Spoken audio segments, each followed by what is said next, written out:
Thank you Dallas and Rajesh come here. So నాకు ఈ idea వచ్చినప్పుడు ఇలా ఈవెంట్ చేద్దాం అనుకుంటున్నామని రాజేష్తో డిస్కస్ చేయడం జరిగింది.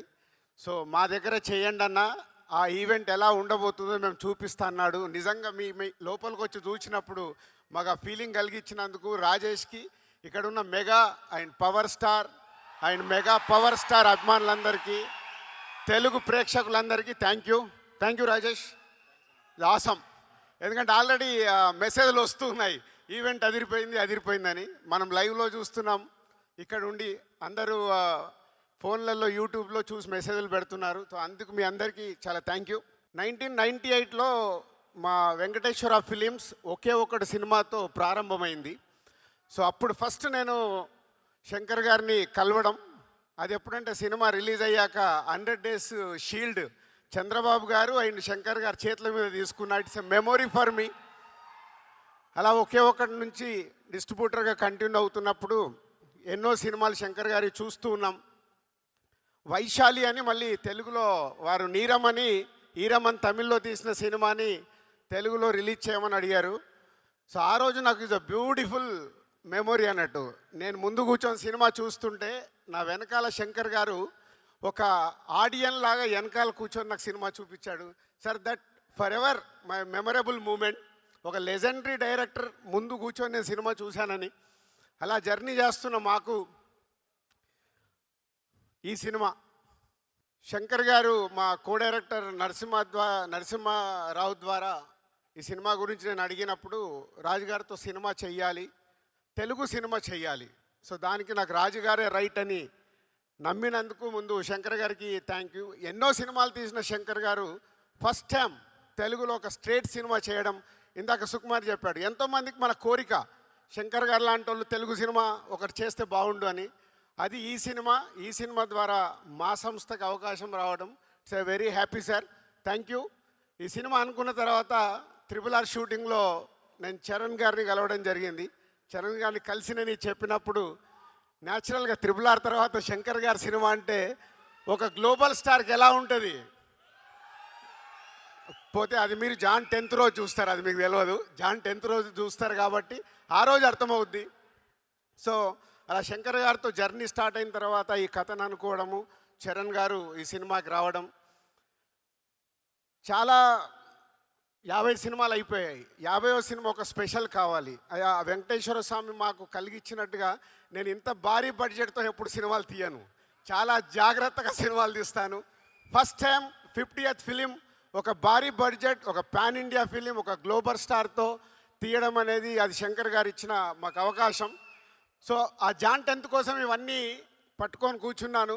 ఒక జర్నీ స్టార్ట్ అయిన తర్వాత చాలా కోవిడ్ వచ్చింది, మళ్ళీ షూటింగ్ మొదలైంది, కోవిడ్ వచ్చింది. ఇందాక మీరు దోప్ సాంగ్ చూసారు, అందరు మాస్క్లు వేసుకొని ఉన్నారు. సో అలా big journey about Game Changer with Shankar గారు. Sir thank you. మనం ఎంత కష్టపడ్డా ఏమి చేసినా మేము మీ దగ్గరికి వెళ్ళి వచ్చే అప్లాజ్ గురించే వెయిట్ చేస్తాము. ఇప్పుడు మీకు దోప్ సాంగ్ ఎలా ఉంది? సో ఈ దోప్ సాంగ్ నేను 6/3 ఫోన్లో చూశాను. ఫోన్లో చూసి చరణ్ గారికి మెసేజ్ పెట్టాను, సార్ ఈ సాంగ్తో డాలస్ మన ఈవెంట్ ఒక ఎక్కడ ఉంటుంది, బిగ్ సక్సెస్ కాబోతుంది. ఇలా చూసి సార్ శంకర్ సార్ మీకు తెలియదు, నేను అది చూసినప్పుడు నా కళ్ళల్లో టీయర్స్ ఫామ్ అయ్యాయి. అంటే ఒక హ్యాపీనెస్. వావ్, శంకర్ గారి ఎన్నో సినిమాల్లో ఎన్నో పాటలు చూసినప్పుడు వచ్చిన ఒక ప్రేక్షకుడిగా వచ్చిన ఫీలింగ్, ఆహా ఇది మన సినిమాలో ఇలాంటి సాంగ్ ఉందా అని ఒక ఆనంద బాష్పాలు నాకు వచ్చాయి. నేను ఓన్లీ చరణ్ గారితో షేర్ చేశాను అది. So this song is going to blast అని. Thank you sir. అండ్ ఇలాంటి సినిమా మాకు రావడానికి, ఇంత పెద్ద సినిమా కావడానికి కారణం next is a global star Ram Charan గారు. చరణ్ గారు అనగానే ఫస్ట్ నాకు గుర్తుకొచ్చేది మా కళ్యాణ్ గారే. అంటే చిరంజీవి గారి చాలా సినిమాలు ప్రేక్షకుల్లాగా చూసాం. ఎన్నో సూపర్ హిట్లు, ఘరానా మొగుడు, జగదేక వీడు, రౌడీ అల్లుడు, ఎన్నో సినిమాలు ఆడియన్గా ఎంజాయ్ చేశాను. కానీ డిస్ట్రిబ్యూటర్గా ఎంటర్ అయిన తర్వాత ఎంజాయ్ చేసిన సినిమా తొలి ప్రేమ. సో అక్కడ మెగా ఫ్యామిలీతో చిన్న బాండేజ్ స్టార్ట్ అయింది నాకు. ఇక అక్కడి నుంచి మీ అందరికీ జర్నీ తెలుసు. ఒక ఖుషి, గబ్బర్ సింగ్, ఇలా ఎన్నో సినిమాలు. కళ్యాణ్ గారితో సినిమా తీయడానికి చాలా టైం పట్టింది, అది కూడా కంప్లీట్ చేశాను వకీల్ సాబ్తో. సో అలా మెగా ఫ్యామిలీతో ఒక బాండే స్టార్ట్ అయిన తర్వాత ఎవడు చేశాము, అది కూడా సినిమా రిలీజ్ అయ్యి కరెక్ట్ 11 ఇయర్స్ అయింది. 2014 జాన్ 14th సినిమా రిలీజ్ చేస్తాం, అది సంక్రాంతికి. ఆఫ్టర్ 11 ఇయర్స్ కొడుతున్నాం, మామూలుగా కొట్టట్లేదు, గట్టిగా కొడుతున్నాం. శంకర్ గారి సినిమాలు మనకు పాటలు, సీన్స్ ఏదో సెల్ ఫోన్లో చూస్తే కుదరదు. అది బిగ్ స్క్రీన్ మీద చూసినప్పుడే ఆ మ్యాజిక్ 4 times ఉంటుంది. అదే గేమ్ చేంజర్. అంటే శంకర్ గారు ఒక్కొక్క పాటని డిజైన్ చేసిన విధానం, మచ్చా మచ్చా, అటు వైజాగ్ షూటింగ్, ఇటు అమృత్సర్లో షూటింగ్, 300 మంది డ్యాన్సర్లు, ప్రతి సాంగ్ని శంకర్ గారు డిజైన్ చేసుకుంటారు. ఓకే, ఈ సాంగ్ నేను ఇలా తీయాలనుకుంటున్నాను.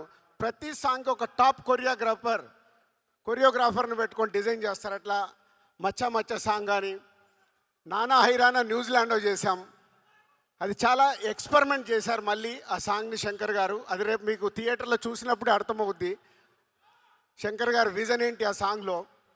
అలాగే మీరు ఇప్పుడు ఈ సాంగ్ చూశారు, దోప్ సాంగ్. అలాగే జరగండి. ఆ సాంగ్ గురించి నేను చాలా మాట్లాడాలి, ఎందుకంటే ఆ సాంగ్ లీక్ అయింది. లీక్ అయిపోయిన తర్వాత రకరకాల కామెంట్స్ చూస్తున్నాం. శంకర్ గారు నేను అడిగాను, సార్ లీక్ అయింది సాంగ్, మనం రిలీజ్ చేసేయాలని. అలా అనుకొని ఆ సాంగ్ రిలీజ్ చేశాం. కానీ శంకర్ గారికి నాకు తెలుసు is not happy, not satisfy. కానీ అది రేపు మీ అందరికీ థియేటర్లో చూపిస్తాడు. శంకర్ గారు ఆ సాంగ్ ఏంటి, ప్రభుదేవ గారి కొరియోగ్రాఫ్ ఏంటి, రామ్ చరణ్ గారి డ్యాన్స్ ఏంటి, రేపు మీకు థియేటర్లో చూసినప్పుడే అర్థమవుద్ది.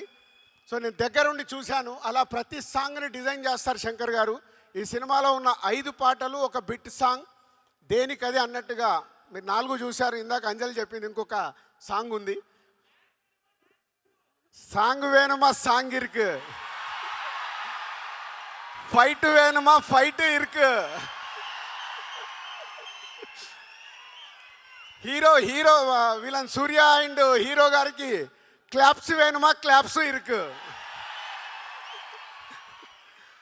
సో సంక్రాంతికి సూపర్ హిట్ ఇరుకు. సో అలా రామ్ చరణ్ గారు అండ్ సూర్య గారి మధ్యలో జరిగే సీన్స్ మన తెలుగు రాష్ట్రాల్లో చాలా ఇన్సిడెంట్స్ చూస్తున్నాం.